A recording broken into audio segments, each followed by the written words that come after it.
Hi everyone, I'm Brianna and welcome to Roll Initiative. Today we're going to be looking at a few things that you can prep that will make running your game so much easier. So, let's get started.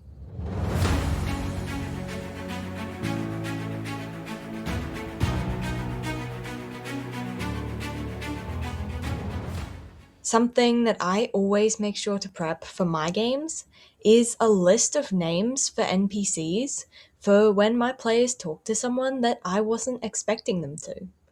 I really love doing this as I feel like it makes the world feel more real, all the NPCs having names that seem to fit the world, instead of running a medieval fantasy game where half the NPCs are called Dave.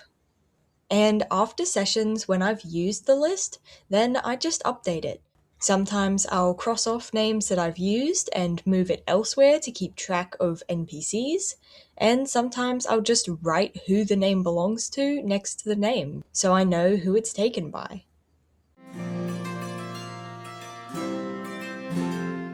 I find lists like this very useful, and there are a lot more that you can use other than just names for NPCs.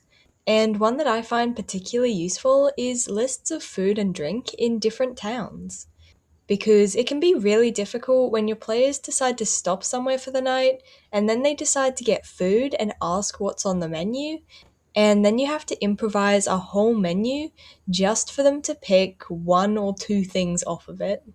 So I think it really helps to keep lists of the different food and drink that different towns will have. A massive part of a DM's job is to describe stuff and set the scene for the party. And sometimes when your party ends up places that you haven't prepped for, then it can be really hard to know what it looks like and give a good description of it. So I think it's a really good idea that during prep to note down what you can for places that you know the players are going to go to or that they are likely to go to. But if you have to improvise, then I think it can be really helpful to just give yourself a couple notes, like a small checklist of things to make sure you cover. What can your players see? What can they smell? And what can they hear? Just a few things like that can make you think about what is in the area and can help you give better descriptions on the fly. I think it's quite important while prepping for the game not to rely too much on your players doing certain things, because they almost always come up with things that you didn't expect, and the campaign can't be riding on them doing a certain thing. So I think a really awesome idea is to actually prep what was happening before the players turned up, and what everyone is going to do, or would be going to do before the players get involved. That way you know what everyone's trying to do, and the players just come in and interfere with that. Then the story continues with how the players change what was already going to happen.